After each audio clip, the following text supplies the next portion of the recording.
नमस्कार साथियों, इलेक्ट्रिशियन की ट्रेड थ्योरी सेमेस्टर फर्स्ट के अंतर्गत हम आज लेसन नंबर 1.1.02 के अंतर्गत पर्सनल प्रोटेक्टिव इक्विपमेंट, जिसको हम पीपीई बोलते हैं, इनके बारे में अध्ययन करेंगे। पर्सनल प्रोटेक्टिव इक्विपमेंट का मतलब है व्यक्तिगत सुरक्षा उपकरण। इसमें जो है devices, equipments and clothing used or worn by the employee as a last resort to protect against hazards in the workplace। मतलब जो कार्य क्षेत्र है जहां वो काम कर रहा है, वहां जोखिम से बचने के लास्ट आश्रय यही है कि वो डिवाइसेज, इक्विपमेंट और जो कपड़े हैं उनको पहने, ताकि वो जोखिम से बच सके। ये आखिरी आश्रय है, लास्ट। परंतु पहला आश्रय क्या है? The primary approach in any safety effort is that the hazard to the workman should be eliminated और controlled by engineering method rather than protecting the workman through the use of personal protective equipment। मतलब काम करने वाले कारीगर को बजाय personal protective equipment के सुरक्षा प्रदान करने की बजाय पहली सोच इस तरह होनी चाहिए कि वो तकनीकी द्वारा, इंजीनियरिंग के द्वारा, कंट्रोल विधि के द्वारा उस जोखिम को ही हटा दिया जाए। वो पहली प्राथमिकता होनी चाहिए। पर्सनल प्रोटेक्टिव इक्विपमेंट तो आखिरी आश्रय है हमारा। Engineering method could include design change, substation, ventilation, mechanical handling, automation etcetera. मतलब जो अभियांत्रिकी तरीका है उसके द्वारा डिजाइन को बदला जा सकता है, प्रतिस्थापन किया जा सकता है, वेंटिलेशन किया जा सकता है, मतलब हवादार किया जा सकता है, और उसकी हैंडलिंग जो है वो यांत्रिक तरीके से की जा सकती है। ऑटोमेशन का मतलब मशीन में काम जो है बिना कारीगर के अपने आप होता रहे, ताकि कारीगर को जोखिम ही सहन नहीं करना पड़े, इत्यादि। इन situations where it is not possible to introduce any effective engineering method for controlling hazards, अगर इंजीनियरिंग तरीका अपना के भी प्रभावी रूप से यदि उस सिचुएशन से नहीं निपटा जा सकता, खतरे को नियंत्रित नहीं किया जा सकता, the workman shall use appropriate type of PPE. उस वक्त जो है वर्कमैन जो है प्रॉपर साइज का पीपीई इस्तेमाल करें। As changing time have modernised the workplace. अब जो समय बदल रहा है उसमें कार्य स्थान जो है वो आधुनिक हो रहा है। Government and advocacy group have brought more safety standard to all sorts of work environment. सरकार और वकालत समूह जो है वो सुरक्षा के मानक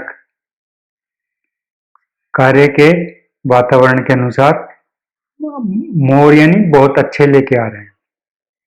the factory act 1948 and several other labor legislations 1996 have provision for effective use of appropriate type of PPE। Factory act 1948 और जो श्रमिकों का कानून 1996 में बना है, उन्होंने ये प्रावधान किया है कि प्रभावी रूप से पीपीई का उपयोग किया जाए। Use of PPE and important. Personal protective equipment बड़ा महत्वपूर्ण है, इनका उपयोग करना है। अब जो हेडिंग है वो है way to ensure work place safety and use personal protective equipment effectively. ये वर्क प्लेस में ये इंश्योर यानी निश्चित कर देना है सुरक्षा को पर्सनल प्रोटेक्टिव इक्विपमेंट प्रभावी रूप से प्रयोग करके। इसके बिंदु हैं 1, 2, 3, 4, 5 बिंदु जो है बताए हुए हैं। इन 5 बिंदु में हम देखते हैं workers to get up to date safety information from the regulatory agencies that oversees workplace safety in their specific area. मतलब जो निरीक्षण और प्रबंध करने वाले हैं जो इस सुरक्षा के क्षेत्र में ही हैं विशेष रूप से, तो उनसे जो सेफ्टी की सूचनाएं हैं उनसे वर्कर अप टू डेट यानी आज की नवीनतम सूचना से वर्कर को जानकारी होनी चाहिए। ये जानकारी कौन प्रदान करेगा? जो नियमितीकरण की एजेंसियां हैं जो निरीक्षण और प्रबंध करती है, जो सुरक्षा के क्षेत्र में ही लगी हुई है। दूसरा बिंदु है to use all available text resources that may be in work area and for applicable safety information on how to use PPE। तो जो भी लिखित साधन उपलब्ध हैं उनका उपयोग करें और उसी क्षेत्र में उपयोग करें और उसी क्षेत्र में लागू करें उनको जहां सुरक्षा सूचनाएं चाहिए। और वहां ये भी बताएं कि how to use PPE best, अच्छे तरीके से बेहतर तरीके से हम पर्सनल प्रोटेक्टिव इक्विपमेंट को किस प्रकार उपयोग में लें। तीसरा बिंदु है when it's come to the most common type of personal protective equipment, जो बहुत कॉमनली यानी सामान्य रूप से हम देखते हैं पर्सनल प्रोटेक्टिव इक्विपमेंट, उनमें लाइक गॉगल्स जो आंखों पे लगाते हैं हम चश्मा, ग्लोव्स हाथों में दस्ताने पहनते हैं हम जब वेल्डिंग करने वाले को देखते हैं या सफेदी करता है घर में पुताई करता है वो ग्लोव्स पहनता है, और बॉडी सूट मतलब पूरे शरीर पर एक कपड़ा पहन लेता है एप्रन टाइप का, जैसे खाना बनाते समय वो जो कुक पहनता है। These item are much less effective, ये आइटम बहुत कम प्रभावी है। If they are not worn at all time, यदि इनको हमेशा नहीं पहने तो ये बहुत कम प्रभावी है। और van ever a specific danger exit in the work places, और उस समय जब वास्तव में ही खतरा आ गया उस वक्त तो ये पहने हुए होने चाहिए, अगर ये नहीं पहने हुए हो तो ज्यादा प्रभावी हो ही नहीं सकता। यूजिंग पीपीई कंसिस्टेंटली यानी लगातार पीपीई को प्रयोग करेंगे will have to avoid some common kinds of industrial accident. मतलब हमें पर्सनल प्रोटेक्टिव इक्विपमेंट लगातार पहनना होगा तभी हम खतरों से बच सकते हैं, अन्यथा नहीं। चौथा बिंदु है personal protective gears is not always enough to protect worker against work place danger. तो हमने जो ये सुरक्षात्मक पहने हुए पर्सनल प्रोटेक्टिव इक्विपमेंट ये हमेशा पर्याप्त नहीं है वर्कर को खतरे से बचाने के लिए। Knowing more about the overall context of your work activity can help to fully protect from anything that might threaten health and safety on the job. यदि हम जो कार्य है जिसको हम कर रहे हैं एक्टिविटी उसके विषय में संपूर्ण नॉलेज प्राप्त कर लें, ज्ञान प्राप्त कर लें, तो हमें उसके खतरों के संभावना और उनसे बचने की विधियों के बारे में पता लग सकता है। तो हम पूर्ण रूपेण सुरक्षित रह के हमारे स्वास्थ्य को जोखिम में डाले बिना और जॉब को संपादित कर सकते हैं सेफ्टी के साथ में। पांचवा बिंदु है इंस्पेक्शन ऑफ गियर थोरोली, मतलब जिस जगह हम काम कर रहे हैं उसको पूर्ण रूपेण निरीक्षण कर लें to make sure that it has the standard of quality and adequately protect the user should be continuously carried out. तो उसकी जो क्वालिटी है, स्तर, गुणवत्ता, वो बिल्कुल पर्याप्त रूप से होनी चाहिए, जो प्रोटेक्ट यानी हमारे को सुरक्षा प्रदान करे और कंटिन्यूअसली मतलब लगातार सुरक्षा प्रदान करे।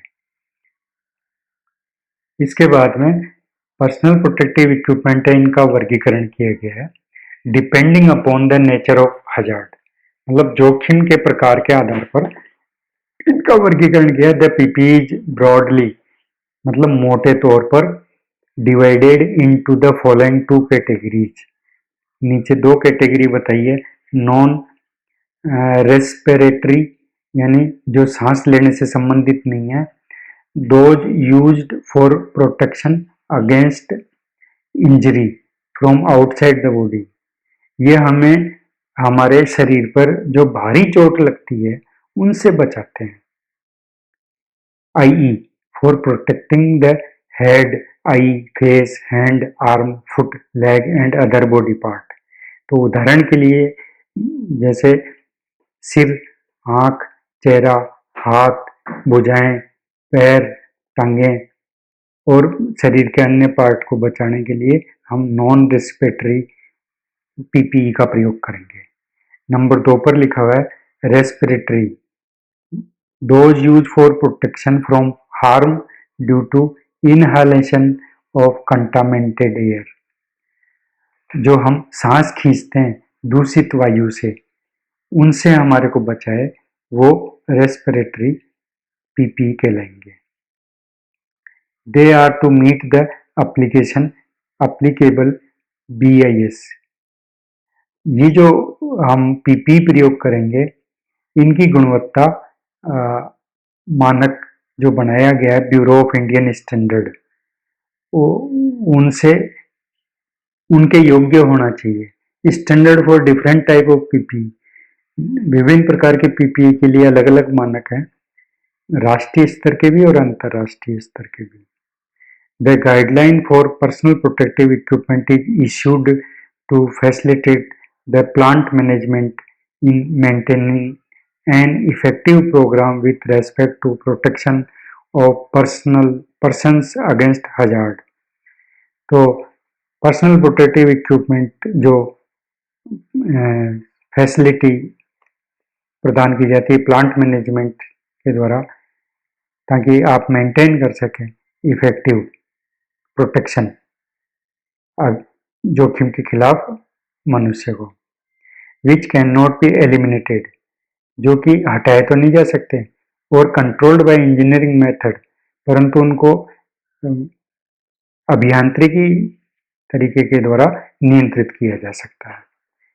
Listed as in table 1, table 1 में बताया पीपीई 1 हेलमेट है, पीपीई 2 सेफ्टी फुटवियर है जो पैरों में पहने जाएंगे, पीपीई 3 रेस्पिरेटरी प्रोटेक्टिव इक्विपमेंट है जो श्वसन क्रिया में काम आएगा, PPE 4 arm and hand protection के लिए है, और पीपीई जो 5 है वो आंखों के और चेहरे के प्रोटेक्शन के लिए है, पीपीई 6 जो है वो प्रोटेक्टिव क्लोथिंग, हमने जो कपड़े पहन रखे हैं, एंड कवर ऑल, सभी अंगों को भी कवर कर लेगा, वो पीपीई 6 है। पीपीई 7 जो है कानों को सुरक्षा प्रदान करेगा, और पीपीई 8 जो है सेफ्टी बेल्ट एंड हार्नेस, मतलब बांधे रखेगा हमें साज सज्जा अच्छी तरह से। अब हम देखते हैं, इसमें हमारे 3 कॉलम बने हुए हैं। पहला कॉलम है टाइप ऑफ प्रोटेक्शन, दूसरा खतरे का कॉलम है, और तीसरा कौन सा पीपीई हम काम में लेंगे। तो पहले कॉलम में हेड प्रोटेक्शन है, चित्र 1 में बताया गया हेड प्रोटेक्शन के लिए हेलमेट है ये। तो दूसरे कॉलम में इसके खतरों के बारे में बताया गया कि इसके खतरे फॉलिंग ऑब्जेक्ट, यानी ऊपर से कोई वस्तु गिर रही है, या स्ट्राइकिंग अगेंस्ट ऑब्जेक्ट, जो वस्तु है वो मर्म भेदी बहुत तेजी से जो है स्ट्राइक करेगी, टक्कर मारेगी, या फिर स्पेटर यानी छींटे पड़ेंगे, तो इसके लिए हमें हेलमेट पहनना। फिर दूसरा है फुट प्रोटेक्शन, फिगर 2 हम यहाँ देखेंगे ये जूते हैं, स्टील की टोई कैप लगी हुई है आगे से ठोकर नहीं लगे और हाई स्लिप फिसल नहीं जाए, इसके लिए ऑयल रेजिस्टेंस है ये, and electrical shock proof sole है, स्टील का इनर सोल है इसमें। तो ये इंडस्ट्रियल सेफ्टी शू है और लेदर का बना हुआ है, prevents injury and the ankles tendon. तो इस तरह से ये जो है हम देख रहे हैं। कॉलम 2 में हम इसके खतरे देखेंगे, जो गर्म छींटे हैं, हॉट स्पेटर, फॉलिंग ऑब्जेक्ट, अगर ऊपर से कोई चीज गिर जाती है तो, और वर्किंग वेट एरिया मतलब भीगी हुई जगह पर अगर हम काम करते हैं तो ये काम करेगा। और कौन सा पीपीई है इसमें हम देखते हैं, लेदर लेग गार्ड, सेफ्टी शू, गम बूट। फिर तीसरा है नोज, फिगर 3। फिगर 3 में हम देखते हैं, ये चित्र संख्या 3 है जिसमें respiratory pad to prevent inhalation of toxic fume, इसने अपनी नाक पे एक पैड लगा रखा है और पास में ही adjustable hood connected to exhaust ducting, ये गैस को खींच लेगा। तो इस तरह से जो है फिगर 3 में हमने ये देखा। अब हम जो है दूसरे कॉलम में फिगर 3 के जो खतरे हैं वो हैं डस्ट पार्टिकल यानी धूल के कण, और फ्यूम गैस वेपर यानी धुआं गैस और वाष्प। और इसका पीपीई जो है तीसरे कॉलम में बताया, नोज पे मास्क लगाना हमारे को। फिर चौथा है हैंड प्रोटेक्शन, फिगर 4। फिगर 4 में हम देखते हैं दस्ताने, ये फिगर 4 है, ग्लोव्स। दूसरे कॉलम में जो है इसके खतरे के बारे में बताया, heat burn due to direct contact, मान लो हम सीधा ही गर्म चीज को पकड़ लें तो ये दस्ताने हमारे को बचाएंगे। ब्लो स्पार्क मतलब चिंगारी, मॉडरेट हीट मतलब मध्यम अगर कोई गर्मी है तो उससे हमारे को बचाएगा। और नंबर 3 इलेक्ट्रिक शॉक से ये हमारे को बचाएगा। पीपीई के कॉलम में हम देख रहे हैं तीसरे कॉलम में हाथ में दस्ताने पहनने।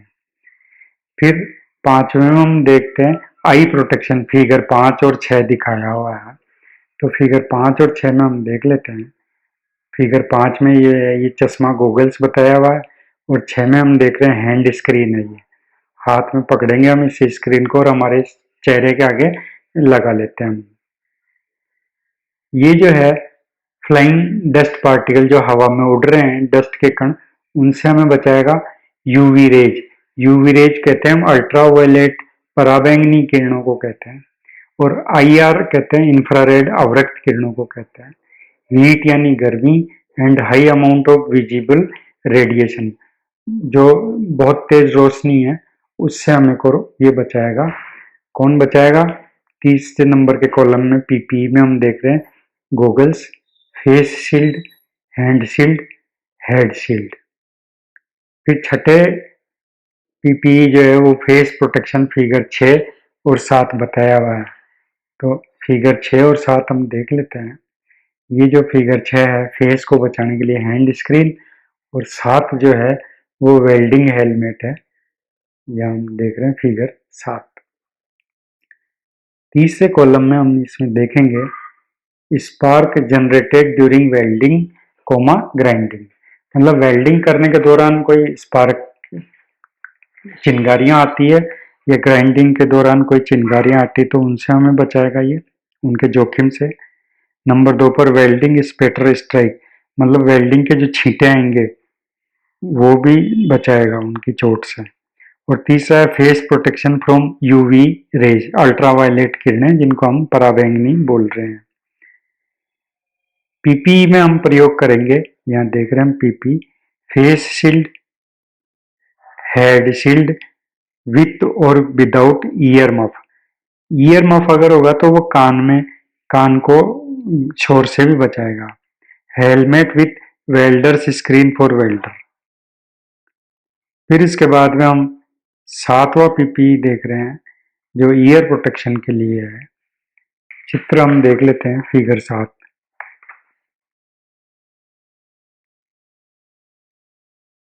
ये फिगर 7 है, इसमें जो है वेल्डिंग हेलमेट बताया हुआ है। इसमें 2 हेलमेट हैं, एक ईयर प्रोटेक्शन के साथ है, एक बिना ईयर प्रोटेक्शन के है।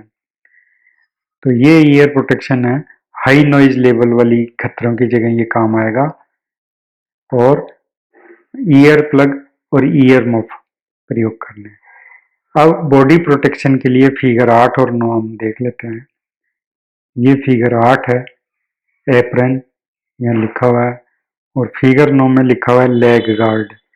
पैरों के नीचे जो है लेग गार्ड, एप्रन भी पहना हुआ है, हैंड ग्लोव्स भी पहना हुआ है, कैप विथ स्लीव भी लगाया हुआ है, और फेस मास्क भी लगाया हुआ है, और हेलमेट सब लगाए हुए हैं इसने। तो ये जो है आपके बॉडी प्रोटेक्शन करेगा हॉट पार्टिकल्स, गर्म पार्टिकल्स से। और कौन सा पीपी काम में लेना है, लेदर एप्रन यहाँ पर लिखा हुआ है।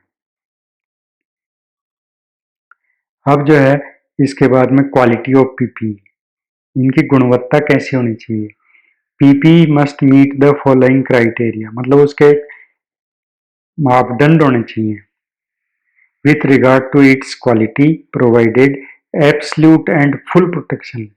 एब्सल्यूट का मतलब पूर्ण, फुल यानी पूरा, प्रोटेक्शन यानी बचाव करेगा अगेंस्ट पॉसिबल हजार्ड, खतरे, जो संभावित खतरे हैं उनसे पूर्ण बचाव करेगा। And PP be so design, और पीपी इस तरह का निर्माण किया हुआ होना चाहिए। एंड मैन्युफैक्चरर्ड, मतलब उसका डिजाइन और उसके उत्पादन इस प्रकार होना चाहिए, out of material that it can withstand the hazard against which it is intended to be use. मतलब पीपी जिन पदार्थों का और जिन डिजाइन से बना हुआ है वो इस तरह का होना चाहिए कि वो उन खतरों के विरुद्ध जो है जिंदा रह सके, मजबूती से खराब नहीं हो और उनका सामना कर सके। Selection of PP require certain condition, ये कुछ कंडीशन है जो पीपी के लिए बनाई गई है। 1 2 3 4 5 6 बिंदु हैं। पहला है नेचर एंड सीविरिटी ऑफ हजार्ड, जोखिम की प्रकृति व उग्रता, किस तरह का तो जोखिम है और वो कितना तेज है। फिर दूसरा है टाइप ऑफ कंटामेंट, मतलब संदूषण कितना है, कितना ज्यादा दूषण है वहां पर। इट्स कंसंट्रेशन, मतलब उसकी तीव्रता कितनी, कितना ज्यादा गाढ़ा है वो दूषित पदार्थ। एंड लोकेशन, किस जगह पर स्थित है वो संदूषित पदार्थ। With respect to the source of respirable air, सांस लेने योग्य हवा का जो स्रोत है उसकी रेफरेंस में हमारा कितना ज्यादा दूषित जगह है, इसके ऊपर भी निर्भर करेगा सिलेक्शन किसका, पर्सनल प्रोटेक्टिव इक्विपमेंट का। तीसरा बिंदु है expected activity of workman and duration of work, तो ये अपेक्षित है वो गतिविधि, काम कितनी देर तो वो काम करेगा आदमी और उसकी गतिविधि कैसी होगी। Comfort of workman when using PP, जब आदमी काम कर रहा है तो वो आराम पीपी को पहन के आराम से तो काम कर सकता है ना। यदि वो पीपी को, पर्सनल प्रोटेक्टिव इक्विपमेंट पहन के परेशान है तो उसको आराम नहीं मिल रहा, आराम नहीं मिलेगा तो वो उनको खोल देगा। फिर चौथा बिंदु है operating characteristic and limitation of PP, PP के काम करने की विशेषताएं कि किस अच्छे तरीके से वो काम कर सकता है और अच्छे तरीके से काम करने के बाद भी उसकी क्या सीमा है कि कुछ जगह वो अपनी जो सुरक्षा प्रदान कर रहा है वो नहीं कर पाएगा, तो वो सीमाएं भी हमें पता होनी चाहिए उनकी। फिर कंफर्मिटी यानी अनुपालना होना चाहिए to Indian oblique international standard and availability of test certificate. हमने देखा था कि ब्यूरो ऑफ इंडियन स्टैंडर्ड या इंडियन इंटरनेशनल स्टैंडर्ड के मानक का होना चाहिए और इसके साथ में उसका टेस्ट सर्टिफिकेट भी उपलब्ध होना चाहिए। तो इस तरह से हम इनका चुनाव करेंगे।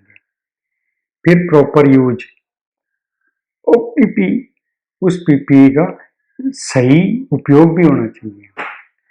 तो having selection the proper type of PP, हमारे को पहले तो वो पर्सनल प्रोटेक्टिव इक्विपमेंट उसी काम के लिए प्रयोग करना चाहिए जिस काम के लिए वो बना है। इट इज एसेंशियल, ये आवश्यक है that the workman wear it, पहन के रखे आदमी। Often the workman avoids use PPE, अक्सर क्या होता है कि काम करने वाला आदमी इसको पहनता नहीं है। The following factor influence the solution to the problem, ये जो नीचे पॉइंट बताएं 1, 2, 3, 4, 5, ये इनको प्रभावित करेंगे समाधान को और समस्या को।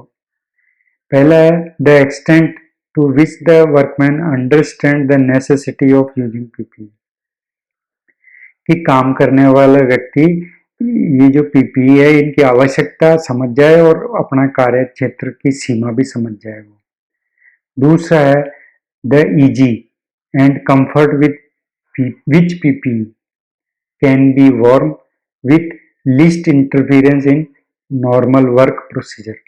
जब आदमी काम कर रहा है तो उसके काम करने में अगर वो पर्सनल प्रोटेक्टिव इक्विपमेंट बाधा पहुंचाता है, ऐसा नहीं होना चाहिए। और काम करते समय उसको आराम और सुख का एहसास होना चाहिए। जब उसने वो पहने हुए हैं तो पहनने के बाद काम करने में कार्य में बाधा पैदा कम से कम करे, वो पीपीई हमें प्रयोग करना है। तीसरा बिंदु है the available economic, social and disciplinary sanctions which can be use to influence the attitude of the workman. मतलब वो आराम से उपलब्ध होना चाहिए, ज़्यादा महंगा भी नहीं होना चाहिए। Social and disciplinary sanction which can be use, तो वो जो प्रभाव है वो उसके ऊपर पड़ेगा वर्कमैन पर। चौथा बिंदु है the best solution to this problem is to make wearing the of PPE mandatory for every employee. इसका सबसे बढ़िया समस्या का समाधान तो ये है कि प्रत्येक एम्प्लॉय के लिए मैंडेटरी का मतलब अनिवार्य होना चाहिए वेयरिंग ऑफ पीपीई, वो पहने ही पहने इनको। और अंतिम बिंदु है in other place education and supervision need to be intensified, मतलब पर्यवेक्षण भी होना चाहिए उनका, उनको शिक्षित भी करना चाहिए और ये बहुत तेज ज़्यादा तीव्रता से करना चाहिए इनको पर्यवेक्षण और शिक्षण। कब? When a group of workman are issued PPE for the first time, जब किसी कारीगर को पहली बार पर्सनल प्रोटेक्टिव इक्विपमेंट जब दिए जाएं तो उनका पर्यवेक्षण और उनका शिक्षा जो है ना वो तेज गति से जारी रखी जाए। तो इस तरह से जो है हमने पर्सनल प्रोटेक्टिव इक्विपमेंट के बारे में अध्ययन किया। धन्यवाद।